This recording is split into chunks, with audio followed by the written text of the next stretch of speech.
I'd like to welcome everybody to the Southbridge Town Council meeting Monday, April 14th, 2025. McKinney Council Chamber, agenda item number 1, Pledge of Allegiance. I pledge allegiance to the flag of the United States of America and to the republic for which it stands, one nation, under God, indivisible, with liberty and justice for all. Madam Secretary, roll call. Councilor Lazo. Present. Councilor Montigny. Present. Councilor Chenier. Present. Councilor Daniel. Present. Councilor Dow. Present. Councilor Kelly. Present. Councilor Marchetti. Present. Councilor Ortiz. Present. And Councilor Rivas. Present. We have a quorum. Moving on, agenda item number 3, consider to accept the meeting minutes of March 17th, 2025. So moved. Second. There's a motion and a second. Are there any additions, corrections, or deletions to the minutes of that meeting? Councilor Rivas and then Councilor Kelly. Just a correction on the counselors forum. The spelling of ella Thank you. is ELLA and poderosa is PODEROSA. Councilor Kelly. Thank you, Mr. Chairman, through you. On line item 15, where it says under subcommittee reports, general government says Councilor Daniel, it should be Councilor Kelly. Planning and development says Councilor Dow, it should be Councilor Daniel. And protection of persons and property says Councilor Kelly, and that should be Councilor Dow. Also on line item 363, which was a vote on an amendment, it cites the vote as 6-1. It should be 6-2. Councilor Marchetti and Councilor Kelly opposed.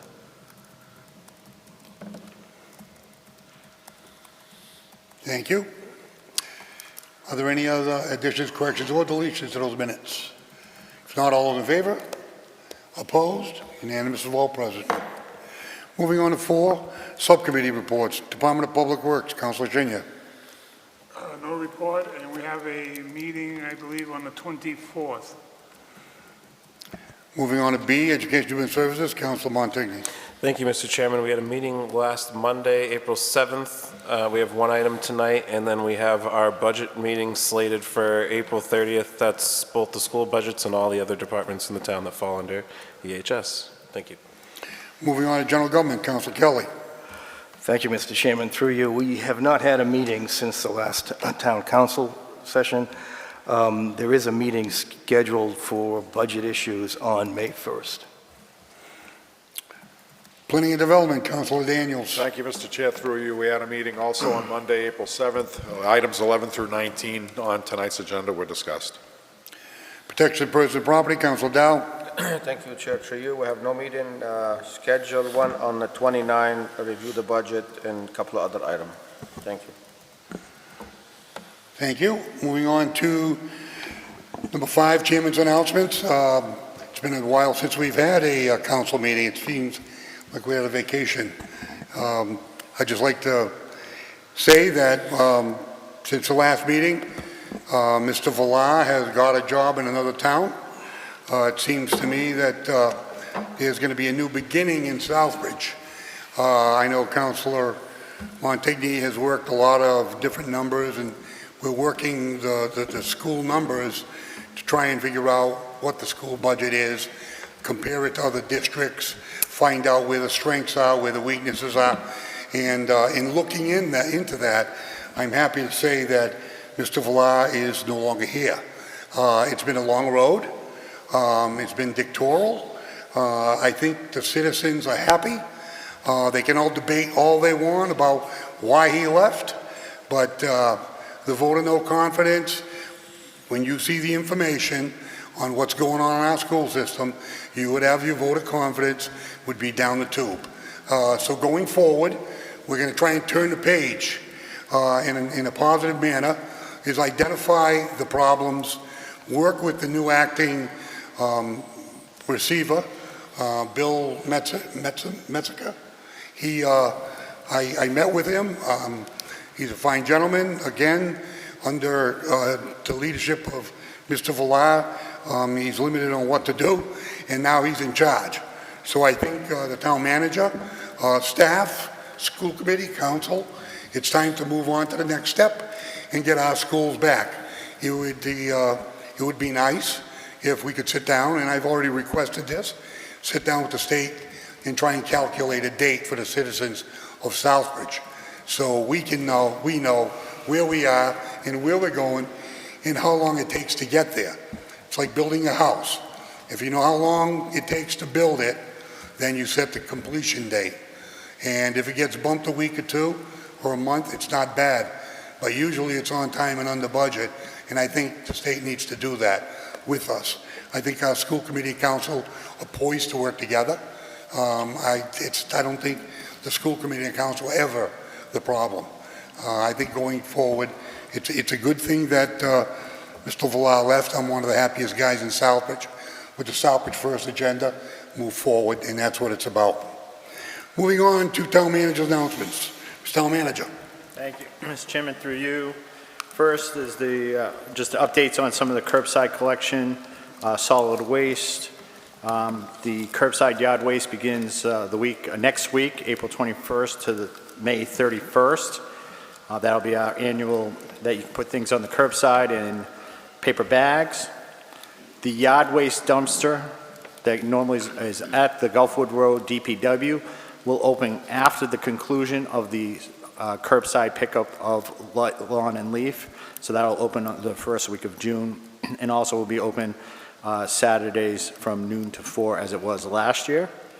We will be holding a household hazardous waste collection event on May 3rd from 9 a.m. to 1 p.m. at the DPW, again, location.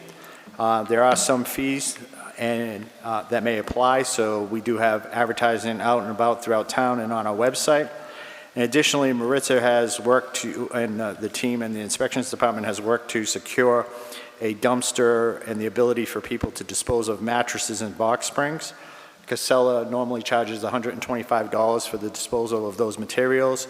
We're able to secure a contract to have a company come in and pick those up at a cost of $65. So we're trying to help along the way. That'll be one time pickup. It is tough to get rid of things, so we are offering that as a service. And then on May 17th will be a Beautify Southbridge and a rain date on May 18th. Reminder that there are 2 public hearings to be held this week, April 16th, Wednesday evening. The first hearing will be conducted at 5:30 p.m. here in the Town Council chambers, and that is to add a water regulation for water use restrictions. This is because of a requirement of Mass DEP, and that needs to be in place by the end of this month. I did attend a court hearing on the appeal that was being held regarding Springfield Water and others versus the Mass DEP. So it's the Springfield Water and Sewer Commission and others versus the Mass DEP.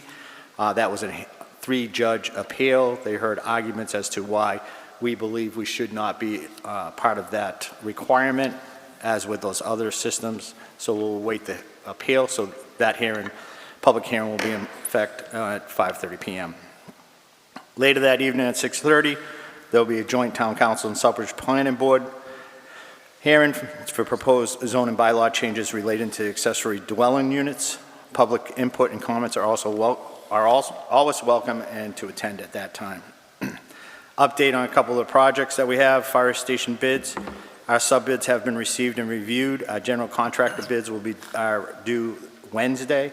We're hoping for some aggressive bidding. We have a lot more bidders out there than the last round, and our goal would be to have a recommendation for the award on the contract on May 5th. We're also working with West Street Schools and the airport in regards to some minor projects that they have, and those bids are all both due on April 24th.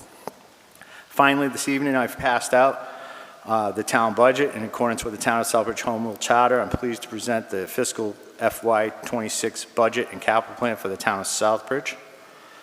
The budget was a result of countless hours of work and extensive collaboration between our finance team and town departments.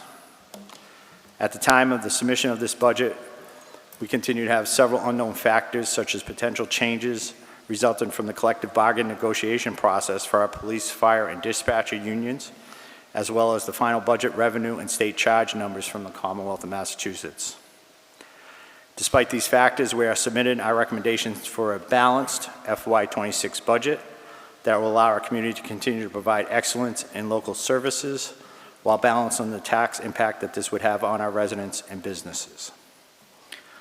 Over the past year, we have been dedicated to recruiting, training, and retaining talented individuals to serve in key positions in the town, and we remain dedicated to applying sound financial practices by seeking and leveraging grants and funding avenues outside of the tax levy. The goal for FY 2026 was for the town to continue funding a budget that reflects the town council priorities, as well as the increasing needs of our community. The department heads were instructed to submit a level service budget to meet the current needs of our community. The proposed budget for FY 2026 is set at $78.44 million and is based on the town's existing financial policy directives and prudent fiscal management, which includes principle that one-time revenues should only be used for one-time expenditures and sustainable budget practices. The budget that we are proposing this evening maintains all town operations at the current service levels and relies on projections of available revenue within the limits of the town's financial resources. The budget is based upon an established ceiling of revenue derived from the property tax increases pursuant to Proposition 2.5. The budget proposal that you have is quite extensive. I look forward to working with the town council over the next few weeks in reviewing this budget. Again, this is a level service budget.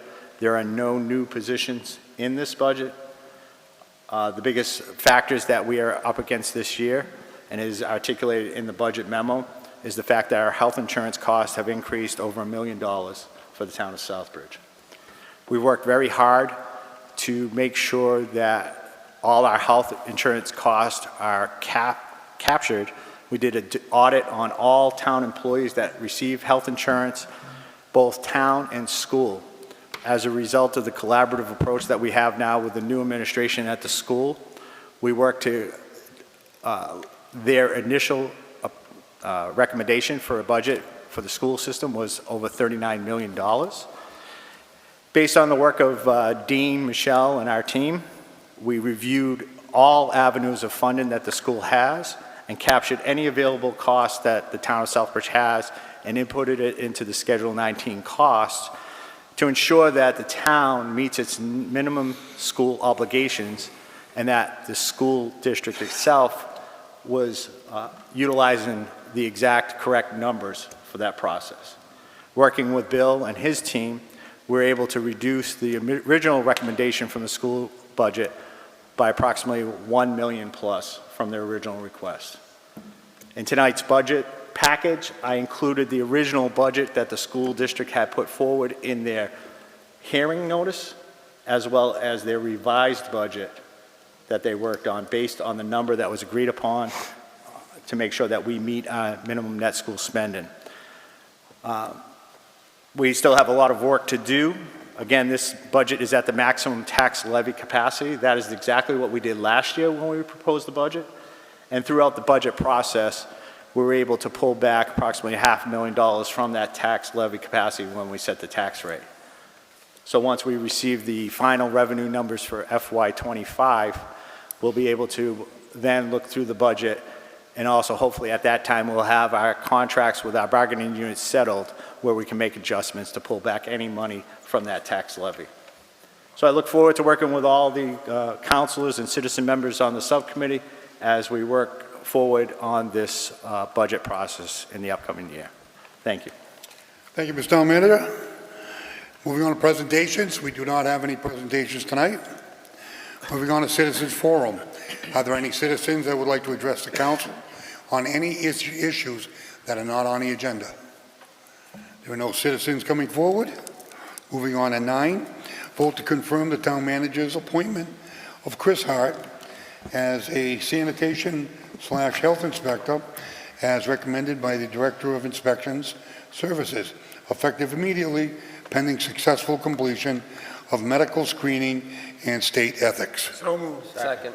Motion by Councilor Shinya, seconded by Councilor Ortiz. Discussion? Mr. Chairman, this was recommended unanimously at subcommittee. Thank you. Mr. Town Manager? Thank you, Mr. Chairman. It is my pleasure to recommend the appointment of Christopher Hart as the Sanitary and Health Inspector.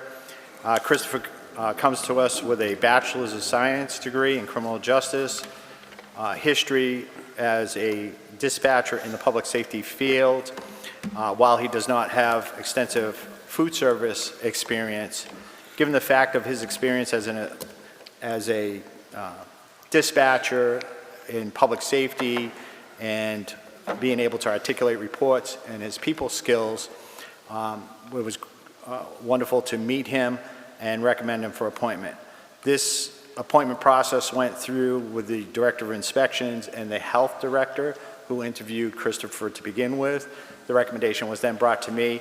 I brought in to the meeting the Chairman of the Board of Health and the Vice Chairman of the Board of Health to have a second interview because they do work closely.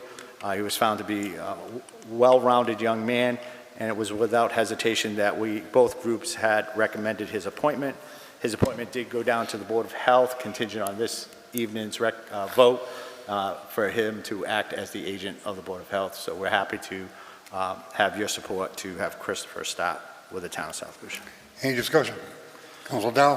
Thank you, Chair, through you. I see Chris in town around all the time. He's very polite, very respectable, very nice the way he talks to people. He born and raised in Southbridge. I think he will fit the job and keep the good attitude. You're a good guy. Take care. Any other discussion? Council?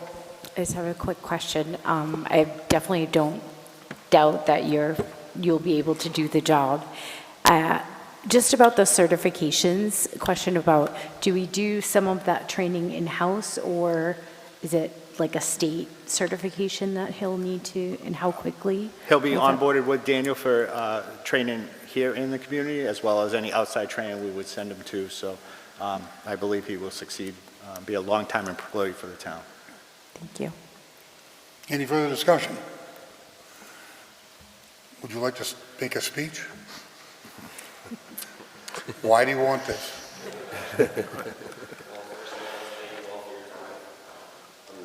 Very excited to work for the town of Southbridge, and I've seen so many changes through the council, through the departments to bring glory back to the town, and I'm looking forward to be part of that team.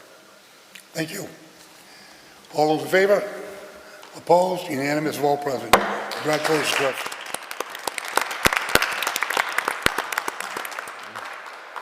Moving on to agenda item number 10, vote to confirm the appointment of John D. Jovan Jr. as a municipal hearing officer and Madeline Monadias as the secondary municipal hearing officer, effective immediately until June 30th, 2026. So moved. Second. Motion and second. Thank you. Yes, go ahead. Thank you, Mr. Chairman. The purpose of this is Evelyn, who serves as the municipal hearing officer, will be out and is intended on retiring and not returning to the town's employee. So she will be out right now on a medical and then retiring. Based on that, we had to seek having a municipal hearing officer. There are courses that are set up throughout the town, not through the town, through the Department of Fire Services for certification as a municipal hearing officer. After reviewing the different departments, there are certain regulations that take place as to who can be a hearing officer. Because the inspections department issues tickets, they cannot act as a hearing officer, anybody in that department. Because Michelle does collection of 20Ds, that department could not do it. So in looking, I even asked Ms. Dean if she would do it, but because technically she has some oversight of conservation, which issues tickets, her department can't do it. So at that time, it was decided that Maddie would take it and I would take the course as well. We both signed up for the course. We both jointly conducted ourselves for the hearing. My original goal was to have Maddie as the hearing officer and I would just serve as secondary, but a little quirk in the Department of Fire Sciences says if you're not logged in under the email that set up, they will not give you credit. So we had the fire chief try to get us a waiver through that. and the Department of Fire Science would not budge. So therefore, they said that they would allow Maddie to be a secondary hearing officer, but I'd have to be the hearing officer, so we're just recommending this. If another course comes up, then we would have Maddie just attend that course and change it, but this is for us to be able to hear any municipal hearings going forward. Any questions by any councilors? Thank you, Chair, to you. As you and past chief of police, are you going to be able to make the fair judgment for the residents of Southbridge, or are you going to use it as a, because you used to be a chief or police, the way the judgment is going to be done to the residents of Southbridge? Thank you, through you. If anybody knew me as a police officer, I tried to be very fair to everybody that I dealt with. I continued with fairness. My belief is that you act with all the facts in place and you make the decision on the facts. So if a police officer was wrong, even when I was a police officer and we went to court, if I felt that the case should be dismissed, we would dismiss it. So I always act in fair and impartiality, and as long as everybody does their job correctly. And you do have to have some compassion. I think that conversation has been held with even in the Board of Health meetings and our inspectors. I think Councilor Lazo, when we had conversations of some individuals that would not do what they were supposed to and we issued tickets, our goal was not to issue tickets, but to have you comply with compassion and empathy. So if we have to use the ticket process to make somebody comply, we will, but that's not the goal. My goal, even as a police officer, was not to write tickets, it was just to slow people down and have them be safe, so. Perfect. Thank you. Any further discussion? If not, all those in favor? Opposed? Unanimous of all present. Moving on to 11, vote an extension of the CDBG FY 2022-2023 commercial rehab contract agreement with Pablo Santiago to renovate 44 Hamilton Street with the project completion date of June 30th, 2025, and allow the town manager to sign all related paperwork. So moved. Motion by Ortiz, seconded by Shenya. Discussion. Councilor Daniels. Thank you, Mr. Chair. Through you, this was approved to move forward by a 5-0 vote. Any further discussion? Question, Chair. Councilor Dow. Thank you, Chair, to you. 44, is that that building across from? The old press box. Frenchies. The Tony? press box. It's right on the corner when you go into the Across from municipal, the Crown Chicken, correct? across the street. Okay, and so he never moved forward yet? No, he didn't get it done. Okay, I mean, I didn't support it last time, and I'm not gonna do it either this time. Thank you. Any further discussion? If not, all those in favor? Opposed? One dissenting vote. Councilor Dow. Moving on to 12, vote to enter into an agreement for $20,000 with VHB for 25% design services of Hamilton, Central, and Foster from the tip limits and work to Main Street to preparation for the Mass Works application using Chapter 90 funds that allow the town manager to sign all related paperwork. So moved. Second. Motion by Shenya, seconded by Ortiz. Councilor Daniels. Thank you, Mr. Chair. This was approved to move forward by a 5-0 vote. Unanimous at subcommittee. Any further discussion? If not, all those in favor? Opposed? Unanimous of all present. Moving on to 13, vote to apply for the Community Development Block Grant, CDBG, Mini Entitlement FY25 funds for the $850,000 for housing rehab, commercial rehab, and code enforcement, and allow the town manager to sign all related paperwork. So moved. Second. Motion by Ortiz, seconded by Dow. Discussion. Councilor Daniels. Thank you, Mr. Chair. This is approved 4-1 to move forward. Any further discussion? Councilor Marquetti. Thank you, Mr. Chairman. Through you, I was the one who voted against this, only because I'm not opposed to CDBG grant. I just think that there's better use for this money. I mean, we have a lot of streets and sidewalks in this town that could use some work, and the residents would like their streets and sidewalks fixed. I'm not denying that we are fixing a lot of streets in town, but there are other streets throughout the neighborhoods that could use some attention as well. Also, we have some building needs. I mean, looking across the room here, and I can see that wall over there with some pretty bad stains on it, so this town hall could use some work. Could be used for fixing up the handicap access. It could be used for a lot of things, for policing, for infrastructure, school building needs, and I just think it would be a better use of those funds. When I look at what it's being used on, and I look at the proposed budget that we have here, almost 50% of this is going towards salaries. Then the rest of it's going for a housing rehabilitation program, which according to the paperwork would only cover 5 houses, and commercial rehabilitation, which would only cover 4 properties, and that just seems like a misuse of funds. So that's why I think that I'm still going to vote against it. Just think that there's a better use for the funding. Thank you. Any further discussion? No further discussion. All those in favor? Opposed? One dissenting. Councilor Marquetti. Moving on to 14.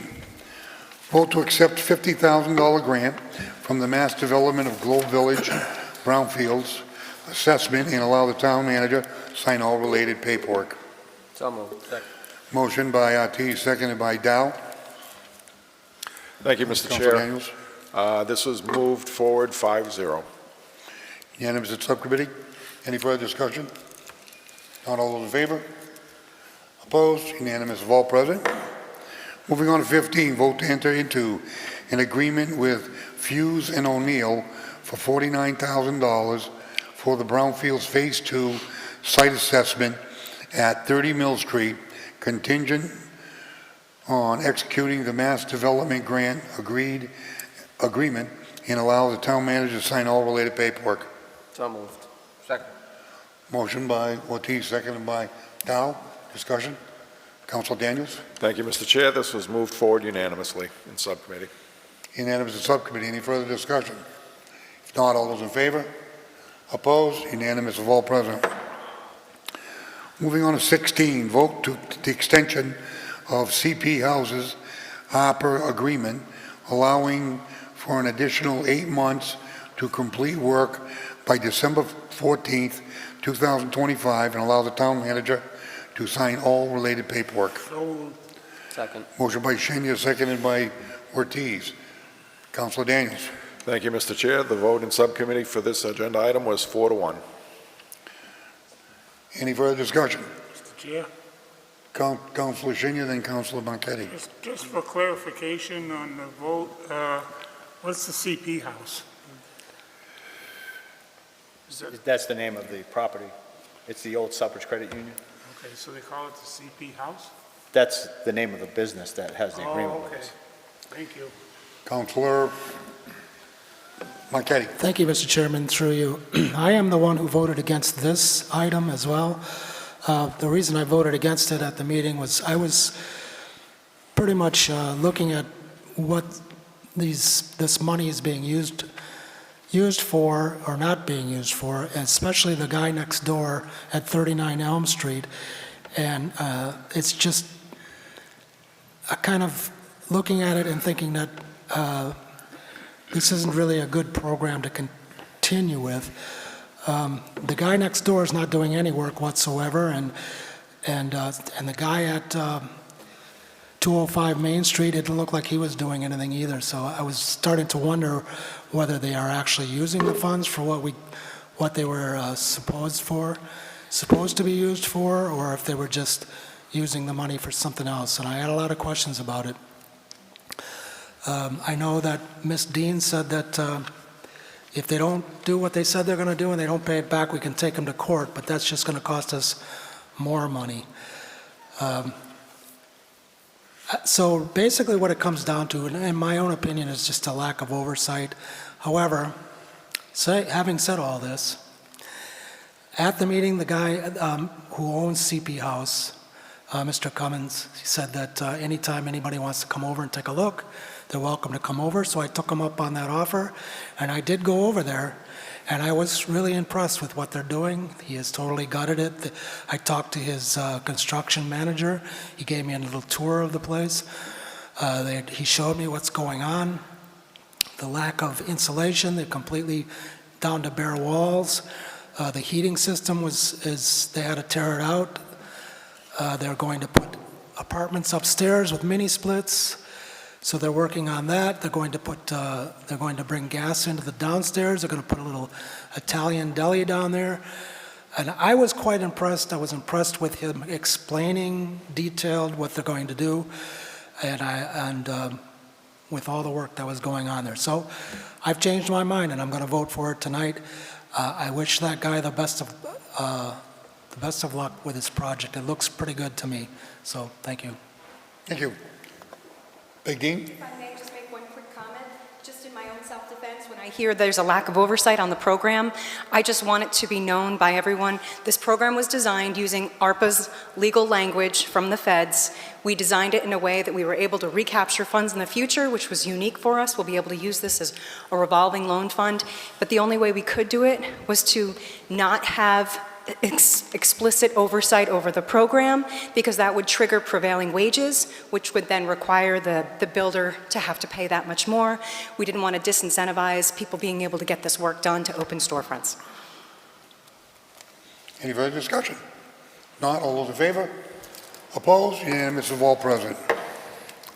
Moving on to 17, vote to enter into a new host community agreement between the town of Southbridge and Cannabro LLC, DBA Green Path. Allow the town manager to sign all related documents. Second. Motion by Shinya, seconded by Ortiz. Council Daniels. Thank you, Mr. Chair. Through you, the subcommittee voted 5-0 to move this forward with a positive recommendation. Unanimous at subcommittee. Any further discussion?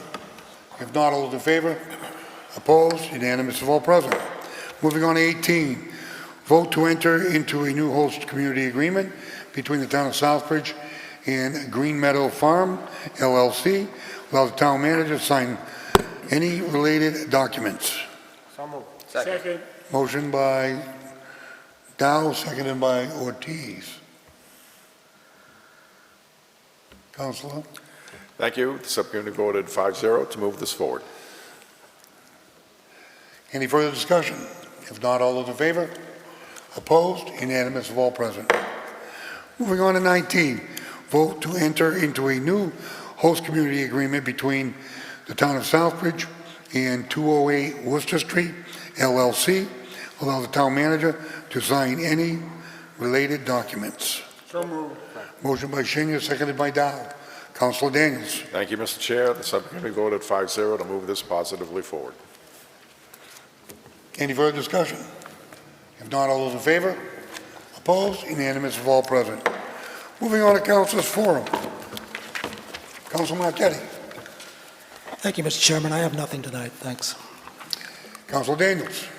Thank you, Mr. Chair. Through you, I'd like to echo words that the town manager said earlier about the Hazardous Waste Day. It is on May 3rd, 2025. That's a Saturday. What's important, and the town manager alluded to, is that the public suggestions have been heard. Textiles, shoes, and more are now being collected. Mattresses and box springs are now being collected. The fee is $65. It's not cheap, but the state mandates aren't helping the cause, and you can be sure that the items are disposed of properly. The problem with mattresses and box springs is that they have to be torn apart, and the various components need to be separated out. They don't just burn a mattress or toss it in a landfill. So they separate out the metal, they separate out the wood, they separate out the cottons, the foam in some instances, and that's all going to be reclaimed and sorted out. So that increases the cost of recycling a mattress or a box spring to begin with. So I encourage people to dispose of their mattresses and box springs properly. Don't leave them on the side of the road, because that just means that animals are going to get into them, and there's the possibility of the animals being hurt. And it's unsightly, it's leading to blight. Do the right thing. Bring your used mattresses and box springs to the DPW on Saturday, May 3rd. I'd like to congratulate Evelyn Rivera in the town clerk's office for her last day of work last week. She's done a great job for us, and I wish her well. Last Wednesday, I, along with Councilors Darwin Ortiz, Senator Fatman, and former State Representative Karen, were deeply honored to be present at Arlington National Cemetery for the burial of Sergeant Edward Kovaleski, an engineer on a B-24 Liberator bomber during World War II. He was killed in action just 3 weeks before the end of hostilities. Unfortunately, his remains could not be recovered and identified until recently. He was buried with full military honors. Earlier the same day, we were also present for a laying of the wreath ceremony at the Tomb of the Unknown Soldier, performed by the Southbridge Veterans Council. Led by David Adams and assisted by Tracy Price and Jason Kelly, the three laid a wonderful wreath commemorating the ultimate sacrifice sons of Southbridge and the USA have made. It was an emotionally draining day, but the least we could do, given the ultimate sacrifice Sergeant Kovaleski and other sons of Southbridge have given to protect us back home. Special thanks to David Adams and the Southbridge Veterans Council for extending an invitation to us to attend and play a small role in such an important event. Of course, our deepest condolences go to the family of Sergeant Kovaleski. We hope this brings closure and peace to them. That's all I have. Councilor Dow. Nothing at this time. Thank you. Councilor Junior. Nothing. Councilor Ortiz. Nothing. Councilor Rivas. Thank you, through you. I was fortunate to attend the WCAC legislative breakfast at the Head Start location here in Southbridge. They had legislators from all the areas, the Leicester site, as well as legislative aides from Rep. Marcy and Senator Fatman and Rep. LaBeouf.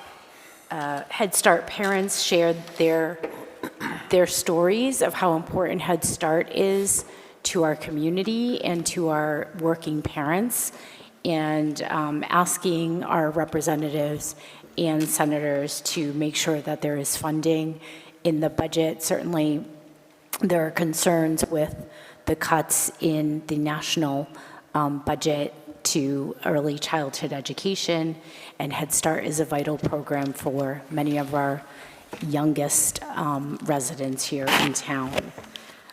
We also talked about housing and advocated for a couple of different bills in the House, in particular H2328 and H3056. And one of them would enable cities and towns to pass rent stabilization ordinances to fight displacement. H3056 would create a local option for real estate transfer fees to fund affordable housing. And these are just two of the bills in the House that would certainly help a community like ours address some of the housing concerns that many of our residents talk about. I also wanted to remind folks about the Southern Worcester County CAC Resource Fair. The next one will be May 8th at the Tri-Community YMCA from 11 to 1:30. There are many resources for people in our community, and we are fortunate that the YMCA is hosting these resource fairs that will be done every other month. I also wanted to let people know we had our first open mic night at the Taqueria Siguanaba on Central Street. It will be the second Friday of every month, starting at 8:30. Poetry, storytelling, comedy, and if you're a good singer, please join us at the open mic at the Taqueria. That was their first event there, and it went great. And one final thing, I have actually a couple of questions. Since we were voting on the dispensaries, and we've kind of been seeing people wanting to get an update of how much we've taken in from the dispensaries. I think that residents would like to know, sort of thinking about what was the estimated amount that we had thought about at the beginning and sort of where we are now. and hopefully maybe at our next meeting, we can get an update of what that looks like, just because I've seen a lot of residents talking about that in relation to the roads and them trying to understand about the funding. And I had another question, but all right, that's it for me. Thanks. Councilor Kelly. Thank you, Mr. Chairman, through you. Just noticed on Facebook over the last couple of weeks, there's been some concern about a letter that went out from the inspections department concerning blighted properties, et cetera. I want to say, first of all, that I believe the vast majority of property owners in our town take excellent care of their property. And I believe, after speaking with town manager, that the intent of the letter was just really to be informative, to remind people that there are bylaws in place that will to protect the town, and that people have a duty to maintain a certain maintain their premises. So I don't think the letter was intended to say anything beyond that, and I certainly hope if people do have concerns that they contact the town manager's office, particularly to address those concerns rather than engaging in basically a Facebook diatribe about the letters. I can see where some people would be concerned about the letters, but I'm sure that those letters were really just intended to inform people about about the code and the general duty that property owners have to keep their premises in good repair. And as I said, I think the vast majority of property owners in our community are well within compliance, but if you do have concerns, please address it to the town. Thank you. Councilor Montigny. Thank you very much, Mr. Chairman. So I'd just like to echo the chairman's words earlier. I think we're moving into a really good opportunity here for the school system with Dr. Villar leaving, and it's all very well timed here. It's budget season, so I was able to get the public records request from Bill Metzger, who's going to be the interim starting on April 30th, which is the same day we have our EHS budget meeting. He was the chief HR and Talent Development Officer. He's now the interim superintendent receiver at April 30th. I'm going to send the 98-page document that I've scanned. I got to figure out the best way to send it to you councilors, but I feel like it's only proper that you all receive it too, as I'm a councilor requesting it. I just, encourage that if you were to ever post any of it, please black out people's names. There's really no necessary reason to do that. It's stick to the salaries and the positions and leave the personalities out of it, if you don't mind.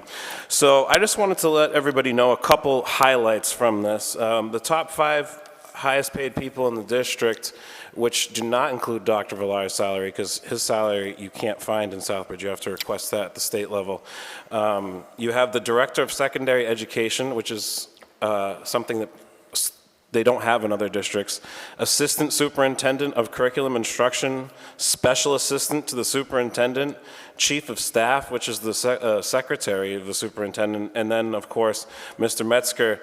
Those 5 positions total $760,000 in salaries. They're all over $150,000 a year in salaries, including the Secretary, which is named the Chief of Staff, to the Superintendent, who has 2 assistants.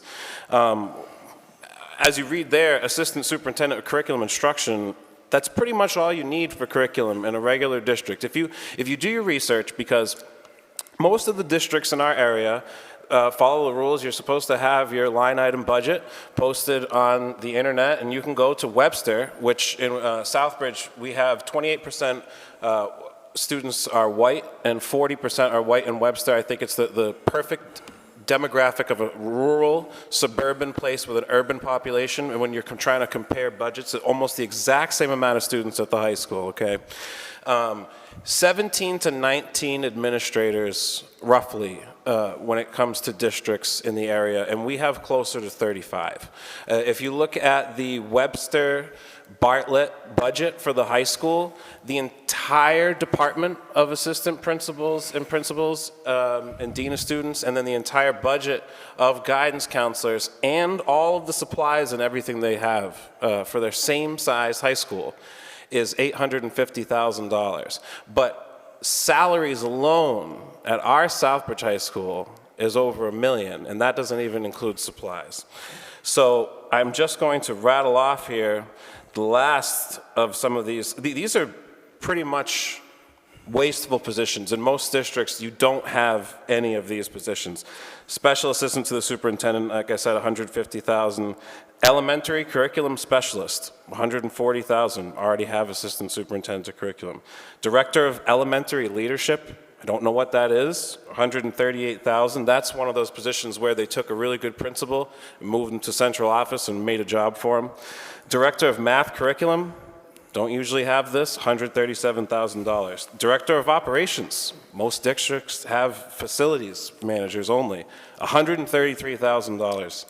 Associate principal, you don't hear a lot of co-principals out there, $113,000. Principal on special assignment, it's another principal that's moved up to the central office and does something for $119,000 a year. Senior supervisor of elementary education, $120,000. Science coordinator, $117,000. 2 sped supervisors for $113,000 each. Educator developmental specialist, $109,000. Instructional coach, $100,000. I'm trying to tell you, these positions don't exist in almost every other district. Director of Data and Accountability, $92,000. Assistant Business Manager, $95,000. So that office for the business manager and the assistant alone is making $250,000. All those add up to $1.8 million, and that doesn't include the first 5 that I spoke about, or it doesn't even include the special education director for $150,000 as well as in there, but you need one of those, of course. So, you know, when you add up all of the employees that are making more than $85,000, except for the guidance departments, you have a whopping $5.6 million, and that's without even including Dr. Villar. So if you could just imagine the amount of waste that is in some of these things. I mean, we're not mispaying necessarily our principals, but we have way too many. We have 7 principals for 5 buildings. We have 7 assistant principals and 5 dean of students. There's just way too much. And then the 1.8 million of the list I just read to you, can you imagine with $2 million even, extra $1 million, $2 million, we have so many students with special education and bilingual services in this town. You could be providing these children with the resources that they need to succeed. And you can't tell me that all of this admin at the top are the resources that they need to succeed. And I can tell you why. With my last statistic, 2024, 10th grade, okay, Southbridge High School, 17% of the MCAS English tests met expectations. 1% of students exceeded expectations. That means 82% of the sophomore class last year did not even meet the expectations of English in Massachusetts. Math, 10% met expectations, 0% exceeded it. That's 90% of the students in the sophomore class do not meet the expectations of Massachusetts. And science is 7%, that's 93%, do not meet the expectations. So you're telling me, anybody who wants to question the last 7 years or even the last 9 under receivership, I think we're left with the worst results that I've ever seen for our student education deliverance, and it's time that the state pays attention to this multi-million dollars worth of waste that are going to adults to not deliver education to our children. You could be hiring 2 teachers for every single classroom with the waste in this budget. So I'll be making it available to you guys as soon as I can. It's almost a 50 megabyte PDF file. So I promised I'd share it with you, and I'm very much looking forward to April 30th's budget meeting, where we'll be hearing the school budget and the new revised one that the manager said where they found the extra money. So thank you for that, Mr. Manager, and thank you, Mr. Chairman, for those comments. Again, the Villar era has ended. This is a Villar design. I'm used to, since I've been chairman, to get involved in issues in cleaning things up, whether it's DPW, the school department, or whatever we work on. It's a good time right now with Bill Metzinger, I'm sorry. I sat down with the gentleman, he understands the budget, he works hand in hand with our front office and our town side team. That is a big change from the way it was. Our school system was in a shell and we weren't allowed to know a lot of what was going on. Well, now it's a new era, and I think that the state will be sitting down with them and the new commissioner, and we'll work together. But I got to tell you, there's no way that this budget can survive under this management and still accomplish the mission. So, I mean, thank you very much, Mr. Vice Chairman, for all the information. I'm sure you did your homework on it. And I think going forward, we need to spin it in a way where we point out the problems, cure them, finance them properly, and let's get the kids back, kids first, striving for excellence, something that's been lacking. Okay, moving on to discussion of next meeting date. Mr. Vice Chairman? Thank you, Mr. Chairman. The next meeting date is Monday, April 28th, 2025 at 7 p.m. in the council chambers. Motion to adjourn. Second. There's a motion by Shinya, seconded by Mr. Bontetti. All those in favor? Opposed? Unanimous of all present.